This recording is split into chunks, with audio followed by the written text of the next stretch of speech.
절 12절 말씀입니다.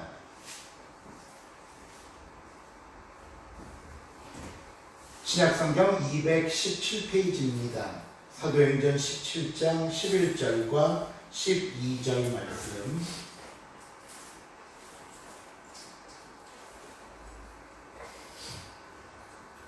찾으신 줄 알고 제가 봉독해 드립니다. 베레아에 있는 사람들은 데살로니가에 있는 사람들보다 더 너그러워서 간절한 마음으로 말씀을 받고 이것이 그러한가 하여 날마다 성경을 산구하므로 그 중에 믿는 사람이 많고 또 헬라인의 귀부인과 남자가 적지 아니하나. 아멘.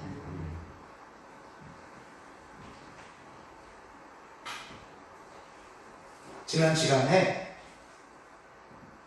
빌립보에서 고난을 받고 옥에 갇히게 된 바울의 모습을 살펴보았는데, 겉으로는 이로 인해 복음이 중단되고 더 이상의 활동을 보장받지 못하고 쫓겨나다시피 도망쳐 나온 모습이었지만, 그 안에는 자주장사 루디아를 만났고 옥에 들어가지 않았다면 절대로 만날 수 없었던 간수와 그의 가족들에게 복음을 전함으로 구원을 받게 하는 모습을 우리가 보았습니다.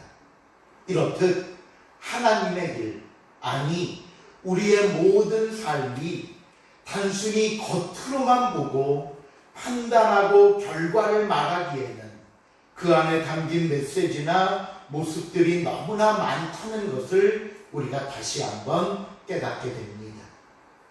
특히 하나님께서 저와 여러분을 통해 일하심은 더욱더 그렇습니다.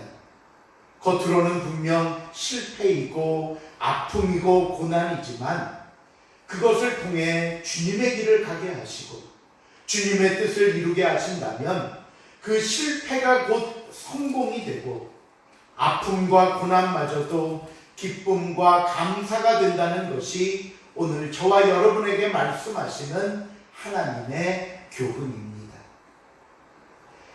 이제 빌립보를 떠난 바울과 일행은 서남서 방향으로 향하여 암비볼리와 아볼리노닌을 거쳐 빌립보로부터 약 150km 떨어진 곳에 있는 데살로니가에 이르게 됩니다. 우리가 지도를 보면 그 여정을 볼 수 있는데요.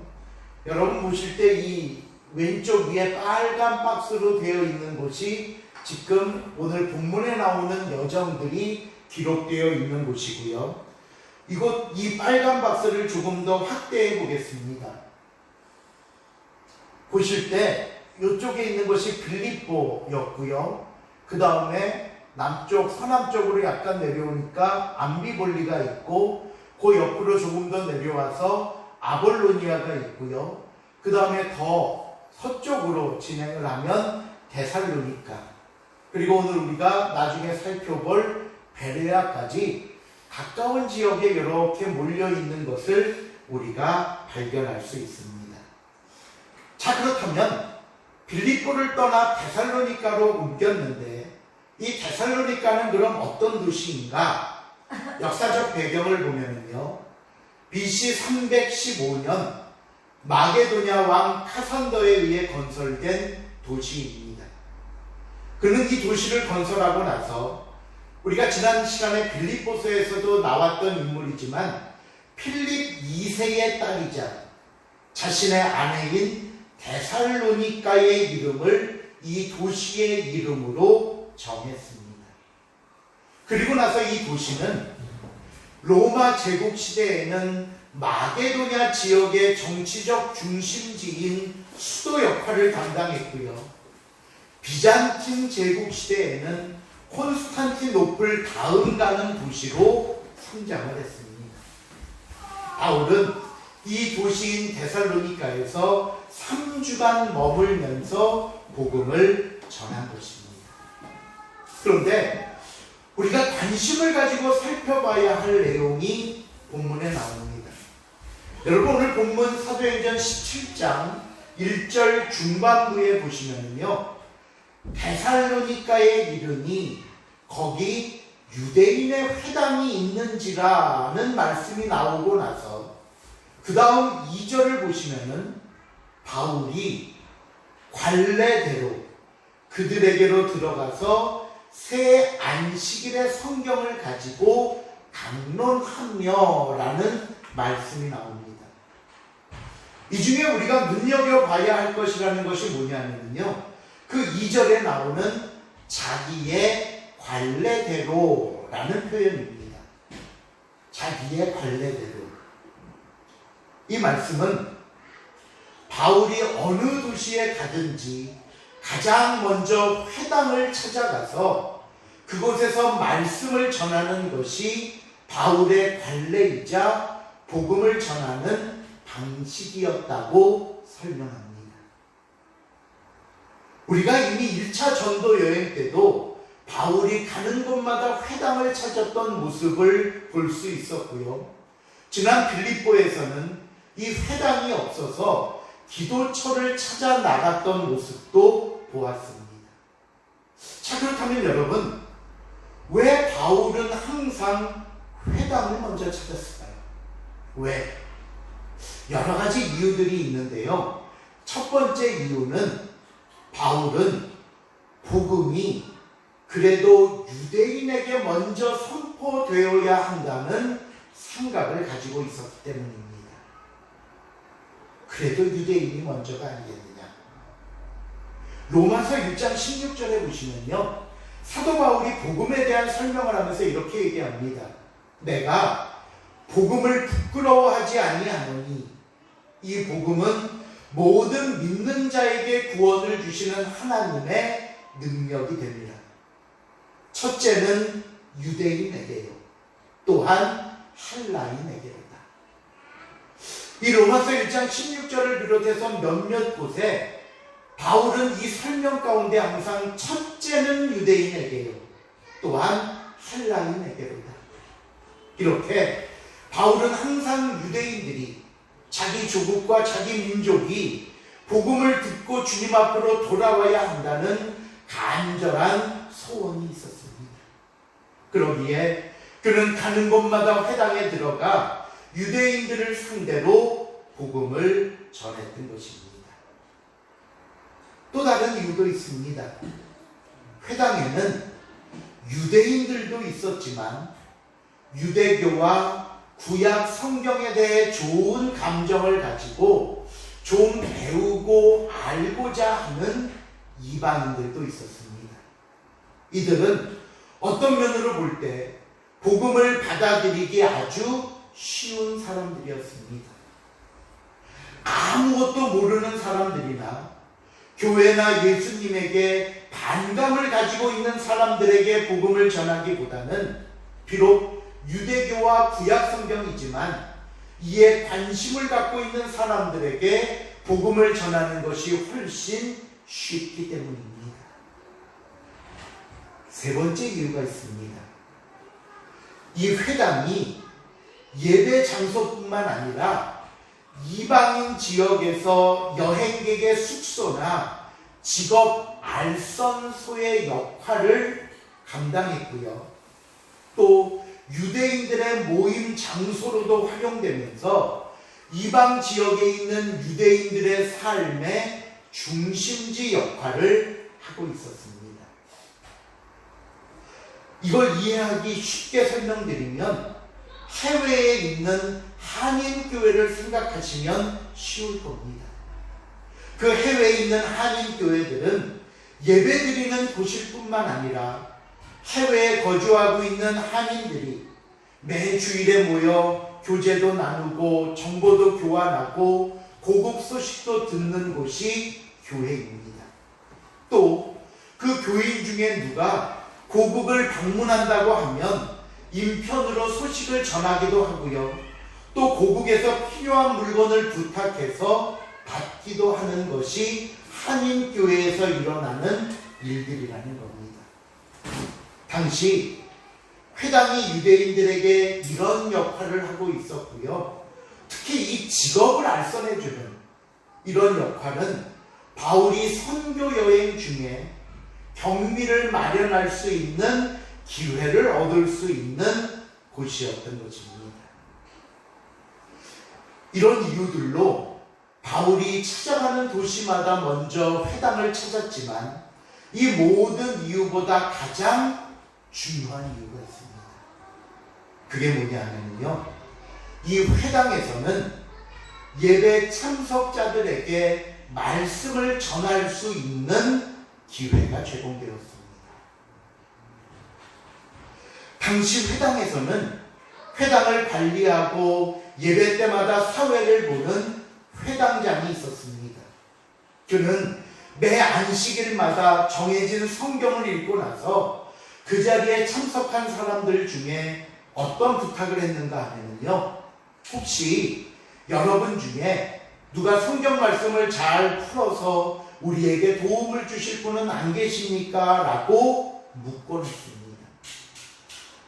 그럴 때마다 바울은 이 기회를 놓치지 않고 앞으로 나가서 복음을 전했던 겁니다.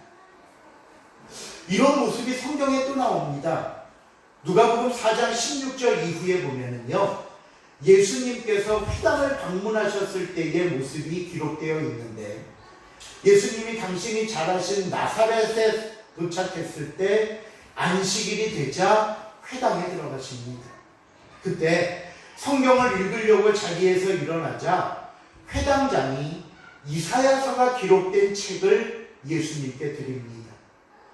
그러자 예수님은 글을 펴서는 메시아의 예언이 담긴 말씀을 읽으시고 나서 그 자리에 모인 사람들에게 이 글이 오늘날 너희 귀에 응하였느니라 말씀하심으로 이사야 선지자의 예언이 이루어졌음을, 바꾸어 말하면 예수님 자신이 이 이사야 선지자가 예언한 메시아라는 사실을 그 회당에서 선포하셨던 것을 우리가 알게 됩니다. 오늘 바울도 마찬가지입니다.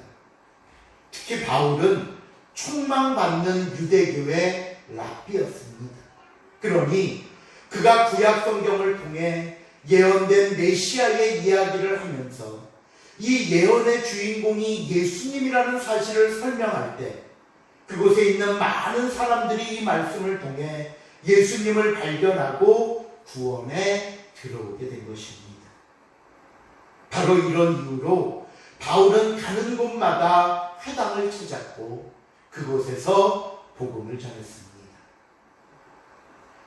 바울이 복음을 전할 때 결과는 언제나 둘로 나뉘었습니다.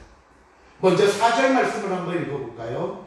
오늘 본문 사도행전 17장 4절 말씀 시작.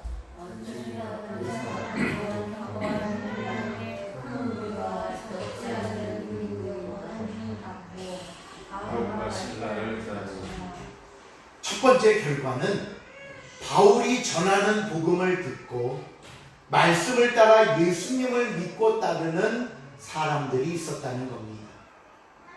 그런데 그 다음 5절입니다. 5절 또 다 같이 시작.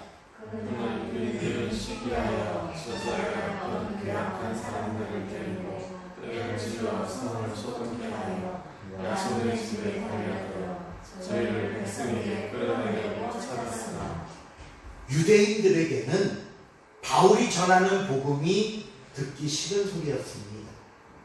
유대교를 전하는 것이 아니라 기독교, 예수님에 대한 이야기를 전하고 있고 사람들의 바울의 말을 듣고는 유대교에서 떠나 기독교로 넘어간다는 것은 절대로 유대인들 입장에서는 그냥 두고 보거나 용서할 수 없는 이야기입니다. 화가 난 유대인들은 당시 바울과 일행이 머물고 있던 야손이라는 사람의 집으로 달려갑니다. 그리고는 먼저 야손을 잡아서 당시 읍장이라고 교회 성경에 나오는 관리에게 갑니다. 그러면서 그들이 말하는 야손과 바울의 죄를 한번 보십시오. 본문 7절입니다. 7절 말씀 시작. 야손이 그들을 맞아들이도다. 이 사람들이 다 가이사의 공을 거역하여 말하되 다른 이유는 수많은 이가 있자 하더이다. 아멘. 그 7절 제일 앞에 보시면 야손이 그들을 맞아들였도다. 그들은 바울과 일행들이죠. 야손이 죄인들을 자기 집에 머물게 했다는 겁니다. 그러면서 그러니 야손 너도 바울과 그 일행들과 한편이라고 말하는 것인데, 그러면 이들이 말하는 바울의 죄가 도대체 뭐냐는 거예요. 거기 7절에 보니까 바울의 죄는 크게 두 가지입니다. 가이사의 명을 어겼고, 둘째, 예수를 임금, 왕이라고 칭했다는 것이 이들의 죄입니다. 유대인들은 예수님이 우리의 구원자가 되신다는 종교적인 내용, 종교적인 문제만을 가지고는 죄가 섭입되기 어렵다는 것을 알자 이들의 죄를 정치적인 내용으로 바꾸어 고소를 한 것입니다.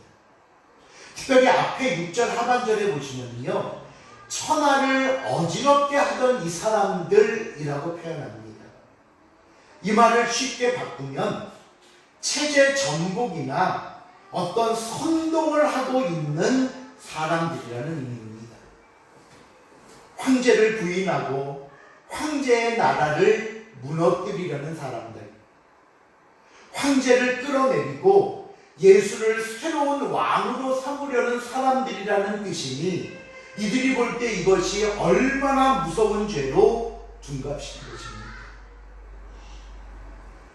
당시 로마는 황제 숭배 사상을 강요하고 이것을 이데올로기화함으로 권력을 유지하는 방편으로 삼고 있었습니다.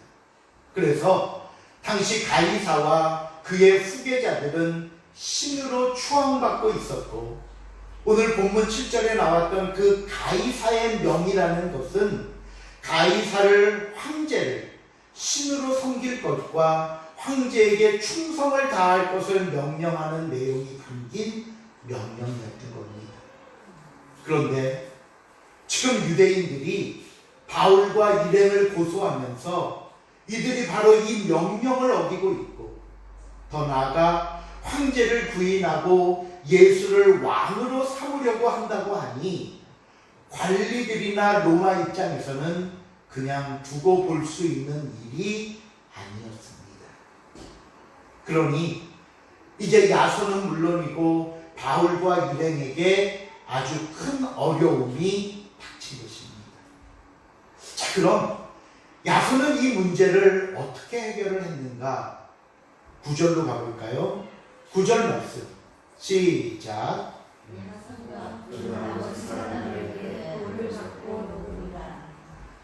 야손은요, 바울과 일행이 더 이상 이 데살로니가에 머물지 않고 곧바로 떠나게 하겠다는 약속을 하고는 읍장에게 보석금을 내고 풀려나게 됩니다. 이 약속으로 말미암아 바울은 더 이상 데살로니가에서 복음을 전하지 못하게 되었고 당장 이곳을 떠나야 하는 처지가 되었습니다. 바울로서는 절대로 동의할 수 없는 결과입니다. 무엇보다 더 이상 이곳에서 복음을 전하지 못하고 떠나야 한다는 것이 화가 날 수도 있는 상황입니다. 그렇지만 자기 열정만 앞세워서 아니다, 나는 따를 수 없다, 나는 계속 머물면서 복음을 전하겠다고 고집도 부릴 수 없는 상황이 되었습니다. 그러니 정말 이러지도 저러지도 못하는 곤란한 상황에서 야손이 한 서약을 바울은 받아들이게 됩니다. 그래서 10절을 보시면요, 밤에 형제들이 곧 바울과 실라를 베레아로 보내니 저희가 이르러 유대인의 회당에 들어가니라 라고 말씀합니다. 이 데살로니가에 있는 형제들이 밤에 몰래 바울과 일행을 다음 도시인 베레아로 보냄으로써 데살로니가의 전도가 마무리되고 다음 베레아의 이야기가 시작된다는 것입니다. 데살로니가 2장 18절을 보시면요, 당시 이 데살로니가를 떠나는 바울의 심정을 이렇게 이야기하고 있습니다. 형제들아, 우리가 잠시 너희를 떠난 것은 얼굴이요 마음은 아니니 너희 얼굴 보기를 열정으로 더욱 힘썼노라 라고 고백합니다. 어떤 본인의 계획이나 의지에 의해 떠나는 것이 아니기에 바울의 마음은 속상했습니다. 잠시 베레아에 피해 있다가 상황이 진정되면 다시 데살로니가로 들어가서 복음을 전하리라는 생각도 가지고 있었습니다. 하지만 여러분, 제가 오늘 말씀 제일 서두에도 말씀드렸듯이 뜻하지 않은 상황이 때로는 우리를 당황스럽게 하고 힘들게도 하지만 우리가 이 상황 속에서 한 가지 기억해야 할 것은요, 설령 우리는 계획하지 않았어도 하나님은 계획하셨다는 사실을 잊지 마시기를 바랍니다. 그러기에 우리가 최선을 다한다는 것은 그저 내 고집, 내 방법만 앞세워서 내 생각을 꺾지 않는 것이 아니라 항상 하나님께 순종함으로 진행되어야 한다는 사실을 우리가 다시 한번 깨닫게 되는 것입니다. 이렇게 해서 뜻하진 않았지만, 자의도 아니었지만 데살로니가의 사역이 마무리가 되고 베레아에서의 새로운 사역이 시작이 됩니다. 이 베레아가 어딘가 하면은요, 지도를 한번 보고 갈까요? 베레아는 데살로니가에서 서남서 방향으로 약 85km 떨어진 곳에 있는 도시입니다.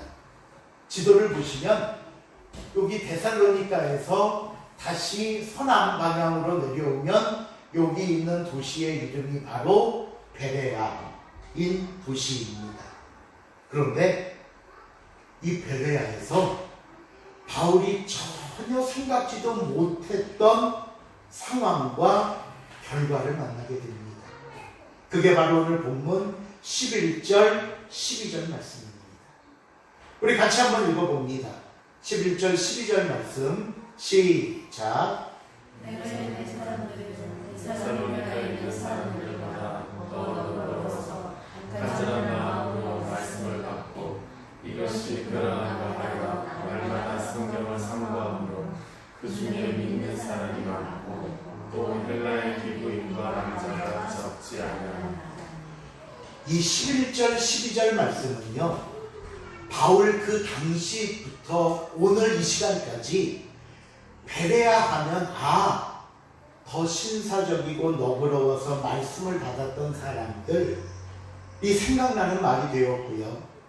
우리 성도들이 말씀 앞에서 어떤 모습을 취해야 하는지에 대한 올바른 표본, 교과서가 되는 내용이 11절, 12절의 말씀입니다.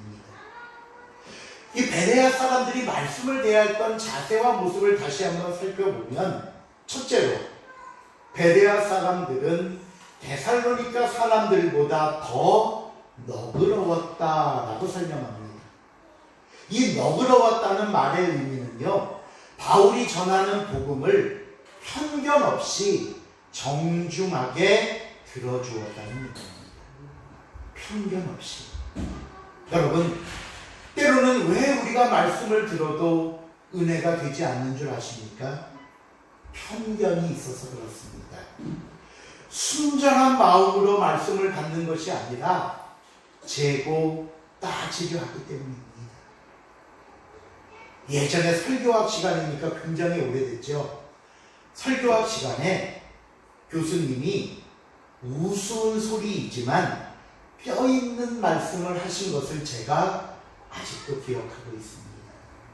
어떤 말씀이었냐면요, 목사가 그날 설교를 아주 잘했다고 평가할 수 있는 몇 가지 척도가 있답니다. 보세요. 첫째로, 장로님이나 권사님, 물론 이분들이 다 그렇다는 건 아니에요. 그냥 예입니다.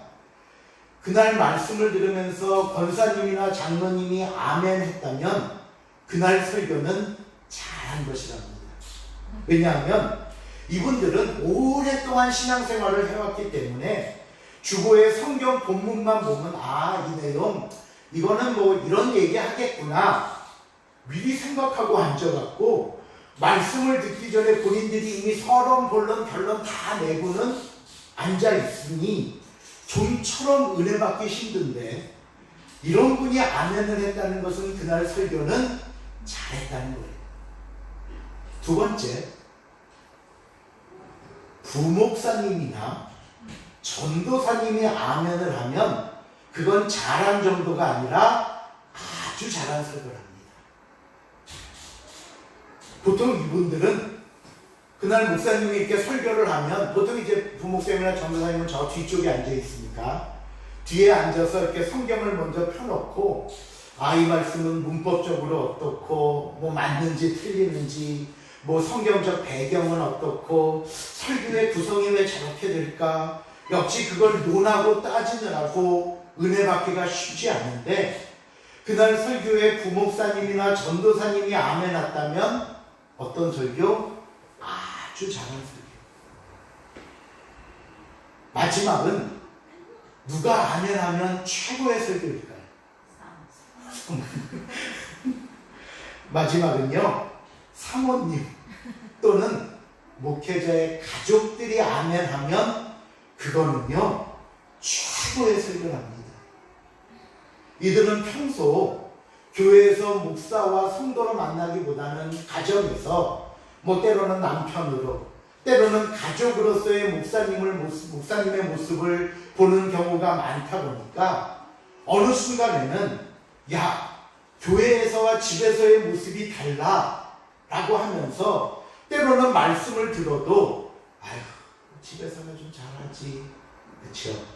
갑자기 찔리는데 이렇게 사모님이 두 눈을 똑바로 뜨고 쳐다보고 계시니까 어쨌든 그러다 보니까 마음에 와닿지 않을 수 있는데 그날 사모님이나 가족들이 아멘을 했다면 그날은 최고의 설교였다는 겁니다.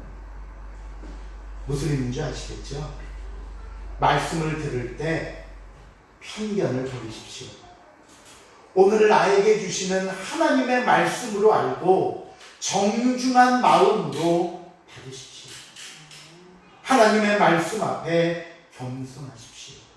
이것이 저와 여러분이 말씀 앞에서 취해야 할 첫 번째 자세입니다. 두 번째, 베레아 사람들은 간절한 마음으로 말씀을 받았습니다. 간절함이 중요합니다. 우리가 무슨 일을 하든지 그 일의 성공과 실패를 가늠할 수 있는 첫걸음은 간절함입니다. 여러분, 프로와 아마추어의 차이점은 간절함이 있습니다. 내가 어떤 목표를 가지고 준비하고 일한다고 하면서 마치 아마추어들이 취미생활 하듯이 그저 뭐 일주일에 한 번, 한 달에 한 번 동호회 할 듯 하듯 준비하고 일한다면 성공하지 못합니다. 그러므로 간절함으로 기도하십시오. 간절함으로 말씀을 붙잡으십시오. 물론 내 마음이 간절하다는 것은 분명 편안한 상황은 아닐 겁니다. 뭔가 절박하고 부족하고 꼭 필요한데 아직까지 잊지 못해서 정말로 그 간절함은 우리의 마음을 불편하게 하는 것은 사실입니다. 하지만 그 간절함이 우리를 성장하게 하고 그 간절함이 또한 나를 변화시키는 것이 사실이지 않습니까? 예전 같으면 움직이지도 않았을 사람이 예전 같으면 생각지도 않았을 일을 간절하다 보니까 움직이게 되고 찾게 되고 구하게 되고 결국 그게 나를 성장하고 변화시키다는 거예요. 그러게 여러분, 간절함을 잘 이용하는 사람이 은혜를 받고 성공을 합니다. 마지막으로 베레아 사람들은 말씀을 상고했습니다. 말씀을 묵상하고 그 말씀을 내 삶에 적용하기 위해 힘썼다는 것입니다. 그 결과가 뭐라고요? 그 중 믿는 사람이 많았다고 말씀합니다. 이것은요, 단순히 외적인 사람의 수가 늘어났다는 결과만을 떠나서 그곳에 있는 성도들 한 사람 한 사람의 심령의 부흥이 왔고 그들이 받은 충만함과 부흥의 역사가 밖으로 흘러넘쳐서 가깝게는 가족들에게 이웃에게 복음의 영향력을 끼친 결과였던 것입니다. 이 시간 사랑하는 성도 여러분, 바라기는 오늘 저와 여러분도 이 베레아의 사람들처럼 우리에게 주시는 말씀을 놓치지 않고 모두 좋은 마음밭에 심어서 30배, 60배, 100배의 열매를 맺는 삶이 될 수 있기를 주님의 이름으로 부탁을 드립니다. 말씀을 맺습니다. 오늘 본문 후반부를 보시면요, 이 데살로니가에 있던 사람들이 바울이 옮긴 베레아까지 달려와서 복음 전하는 것을 방해하므로 바울은 베레아에서 또 얼마 있지 못하고 다시 뿔뿔이 흩어져 베레아를 떠나는 모습을 보게 됩니다. 우리가 사도행전을 보면서 늘 만나는 내용이지만 주님의 일을 하고 있는데도 상황이 편안하지만은 않습니다. 분명히 하나님께서 명령하신 일이고 우리는 그 말씀에 순종하는 것임에도 불구하고 내 앞에 있는 일들이 녹록하지도 않습니다. 하지만 그 안에는 우리가 미처 깨닫지 못하는 하나님의 뜻과 방법이 있음을 우리가 압니다. 때로는 고난의 길을 가게 하시지만 그 길이 저와 여러분의 삶에 반드시 거쳐야 할 길임을 우리가 또 한 번 발견하게 됩니다.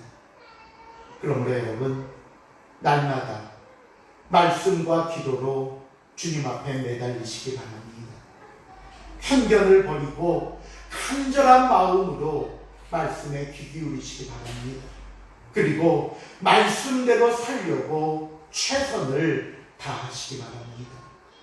오늘도 저와 여러분과 함께 하시는 하나님께서 우리의 모든 여정과 동행하시고 때로는 앞장서 인도하시며 그 품에 우리를 안고 가실 것입니다. 기도하겠습니다. 사랑의 하나님, 감사합니다. 때로는 우리의 뜻대로 되지 않고 때로는 뭔가 힘들고 어려운 상황 속에 내 마음을 지치게 하고 내 모습을 어렵게 하더라도 이것도 하나님의 계획과 은혜 가운데 주어지는 하나님의 약속이자 사랑임을 깨닫고 순종하길 원합니다. 내 방법, 내 고집대로의 최선이 아니라 하나님의 뜻 가운데 순종하며 주의 뜻 가운데 우리의 일을 진행할 수 있는 지혜와 명철도 허락하여 주시옵소서. 감사드리오며 예수님의 이름으로